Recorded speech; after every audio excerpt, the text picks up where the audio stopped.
Hello, ladies and gentlemen. Welcome to College Cooking. I'm your host, Sean Hogan, and I'm here to show you some tips, tricks, and recipes so that you don't starve to death in the pursuit of higher education. For this first episode, I'm going to be giving you a rundown of how the show works and particular items that you're definitely going to need when you cook. I also understand that as a college student, you're limited in space, and often you're limited in even what you're able to cook with because of stupid regulations. Some schools don't even allow you to have a coffee pot or candles. And I understand that me living alone in this awesome apartment, I get the benefit of lots of things, such as living with my girlfriend, being able to drink alcohol whenever I want, having a goddamn cat. Isn't that fucking cool? But you can't do that. So I'm going to show you ways of cooking in which you will be able to achieve good food and nutrition without all the bullshit that goes into cooking in normal senses. Alright, here we go. Certain items you're definitely going to need when you cook. Actually, before I even get to that part, let's talk about hygiene for cooking. If you're going to cook anything on any surface whatsoever, you need to be goddamn clean. Because first off, I know you're a college student, and especially if you're a male, you're probably really dirty. If you're going to have any female come over and be impressed with your massive chef skills, you're going to need to clean. My favorite cleaning product is actually Simple Green. This shit is the bomb. It goes and cleans everything. It's an all-purpose cleaner. It can be concentrated, so you can refill your own thing. And really, it just makes your whole apartment smell minty fresh. Who can, hate on that? Also, make sure your cooking ware is clean. Wash that shit. I know it's inconvenient. Most of you, when you were growing up, you had dishwashers or mom did all your dishes for you. Get a goddamn sponge, some soap, and clean your shit out. Nobody wants to come into your kitchen and see a pile of dirty dishes that you kind of rinse out and then you fucking cook with the next meal.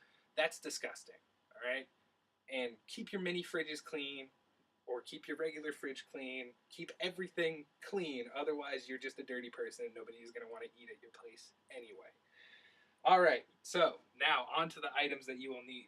You're probably going to need a spatula. That's a given. These are easy to come by. Same with plastic spoons. Most things actually sell a whole set of different cookingware. If you absolutely need to, you could just go to Goodwill or something, or another thrift shop, and find some hand-me-down spoons. It's really that simple. Alright, you're going to need knives. Now, depending on your kitchen situation and how big your cutting board is, decides on what size of knife you need. You don't need a honking Michael Myers stabby knife for every little job that you're going to be doing. Sometimes you might just need one of these little paring knives, alright?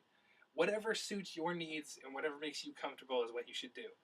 More importantly, you should never wave knives around sporadically because they're dangerous and nobody should fucking play with knives. Understand? Okay. You're going to need a fork. Yes, a fork.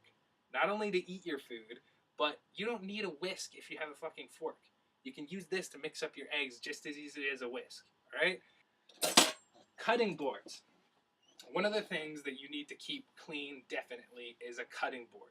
A lot of people say you can't cut vegetables and meat on the same cutting board. You should have your own separate thing. This is true. If you want to be extra safe and you know that you're not very good at cleaning, you should definitely have two separate cutting boards. They can be a lot smaller than this. I have a bigger kitchen, so I use the big cutting board.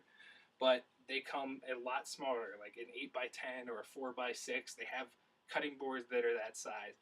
Get the one that suits your kitchen needs. Don't go buying a big honking thing if you don't need one. Secondly, about the vegetable and meat thing. You can cook and cut your vegetables and meat at the same time. Here's what you need to do though. Veggies first. Never put meat on your cutting board before you use your vegetables. Cut your vegetables, put them away somewhere where they won't come in contact with the meat, and then cut your meat on the same cutting board you cut your vegetables on, and then wash immediately afterwards. Don't let it sit in your sink for like several days accumulating that stuff, because there are little lines on here that you have dug into your cutting board, and once that meat juice sets in there, it's going to contaminate everything else. Always clean your cutting board. Alright, you will need a colander. No, not a strainer, a colander. This is for straining noodles, pasta, basically anything else you need to strain. A strainer applies to your kitchenware where you're trying to dry it off, all right? This is a colander specifically for noodles, rice, whatever you can think of straining, all right? It does strain, but it's a colander, all right? You will probably need a pasta pot.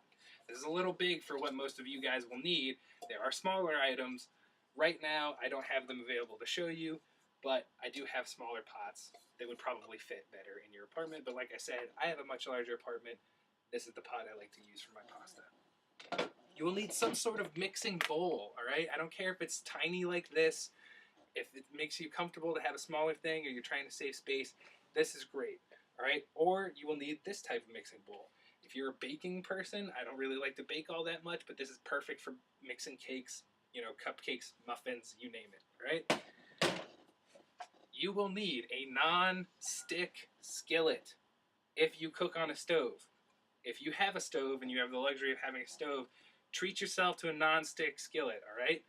These things are the bomb. If you cook eggs sticks to everything. So non-stick skillet. Again, here are two different sizes. This one is smaller. If you have a tiny ass kitchen and you don't have enough room in there, just get this little tiny one. It's not going to hurt you to cook things at separate times, all right? This one I like to use because, again, I have a larger kitchen. Do what works for you. That's the bare necessities of what you need to cook, and tune in next time and I'll actually show you some recipes.